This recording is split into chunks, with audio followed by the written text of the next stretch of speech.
Good morning students, welcome back to our online classes. In last classes we are discussing about the coal and uses of coal.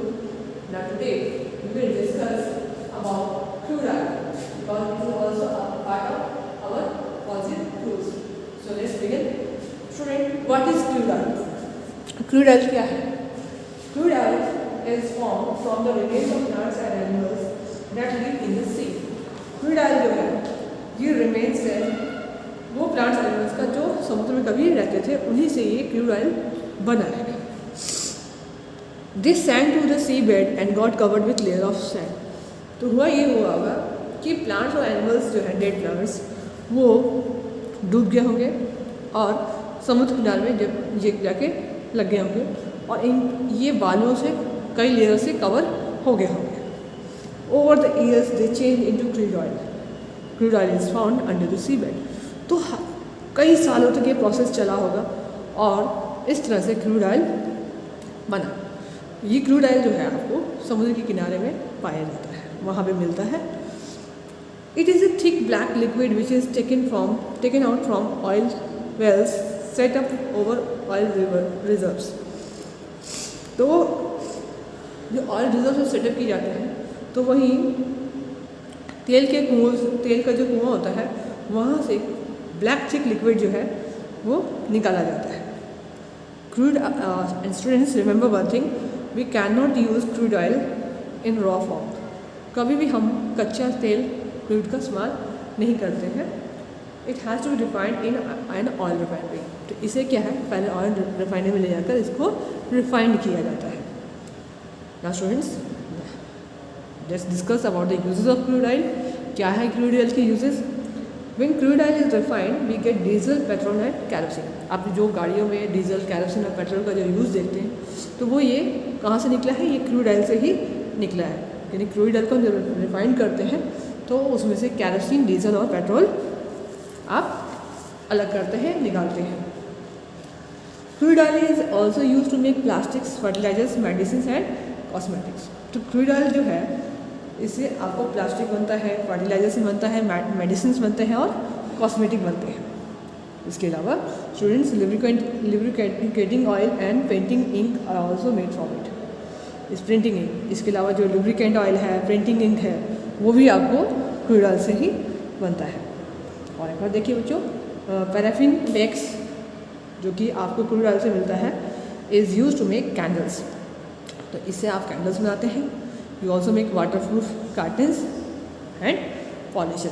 तो ये तमाम चीज़ें जो है आप crude oil से बनाते हैं. तो students, now the chapter is over but we have to discuss about the short question answers and long question answer. Very soon you will get it on your group. आपको जल्दी जो short और long question answer जो है वो आपको अपने group में मिल जाएगा. But till then you have to finish your fill in the blanks. But the class is not over. अभी हम एक नया चैप्टर स्टार्ट करेंगे. ठीक है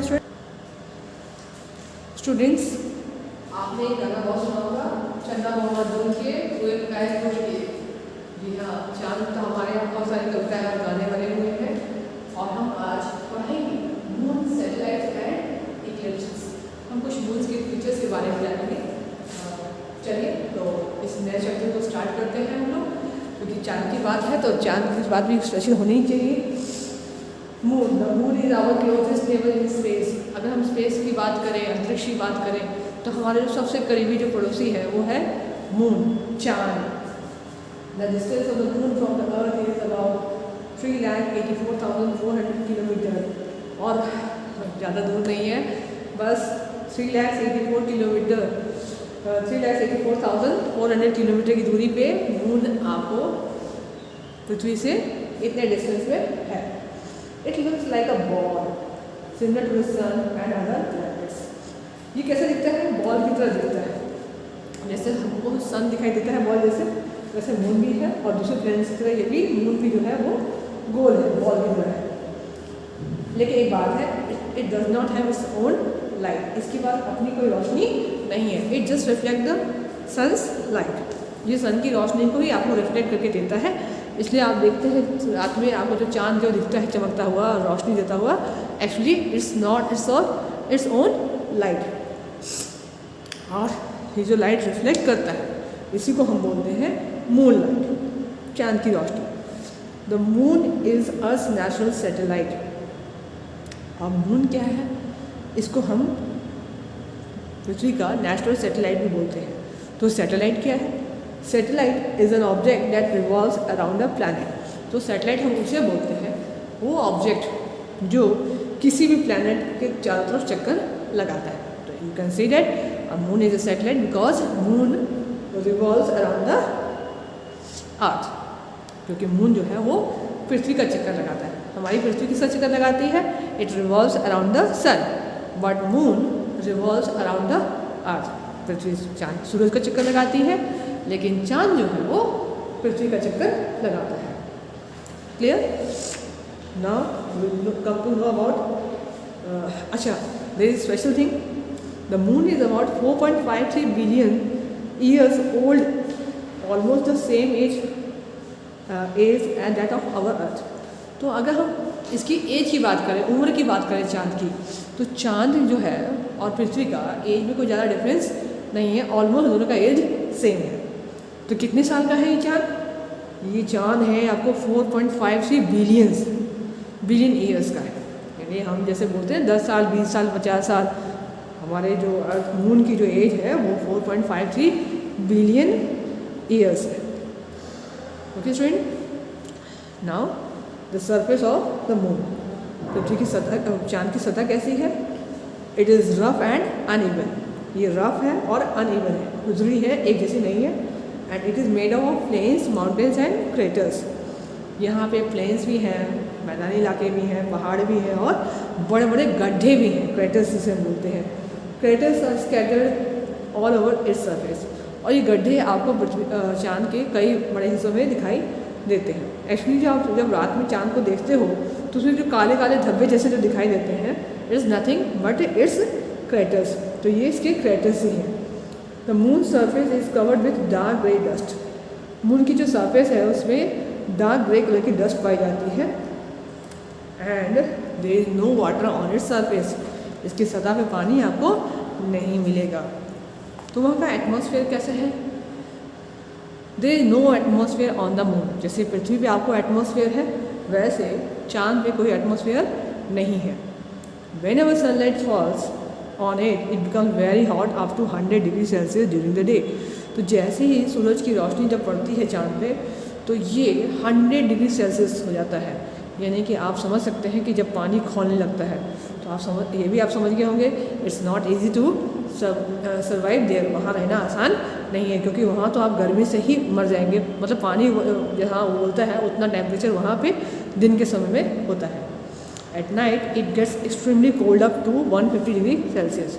और रात में यहाँ पे उतना ही ठंडा हो जाता है, यानी -150 डिग्री सेल्सियस वहाँ का टेम्परेचर रात में हो जाता है। आप देखिए पृथ्वी पे ऐसा नहीं है। पृथ्वी पे आपको दिन में ज़्यादा गर्मी नहीं लगती है और रात में ज़्यादा ठंडी नहीं लगती है। It's all because of atmosphere around the earth. Since there is no air on the moon, there is nothing to carry sound waves. अब चूँकि वहाँ पे हवा ही नहीं है, तो इसलिए वहाँ पे साउंड वेव्स भी नहीं मिलेगा, क्योंकि आपको हवा पे ही जो हमारी साउंड वेव्स जो है वो ट्रैवल करती है और हमको चीज़ें सुनाई देती हैं। So we can not talk on the moon.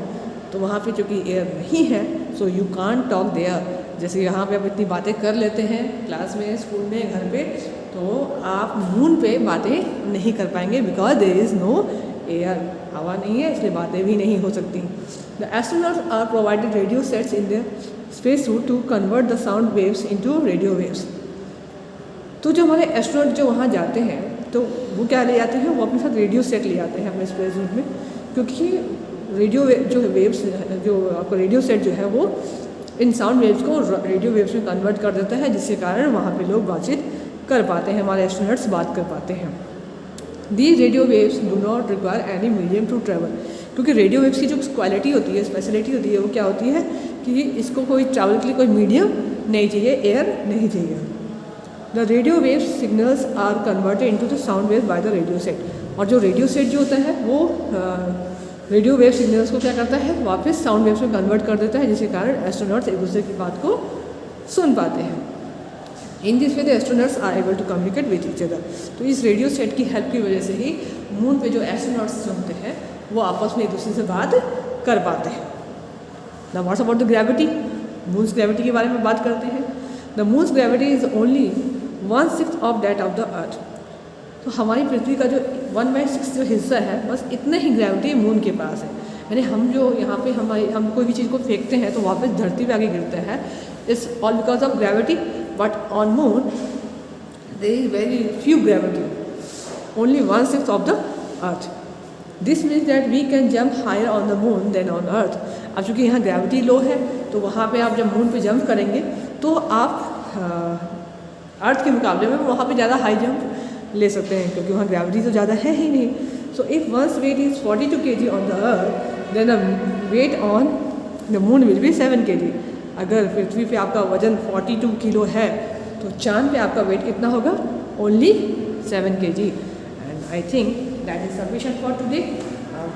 Very soon we will meet in our next classes. Okay, till then bye bye.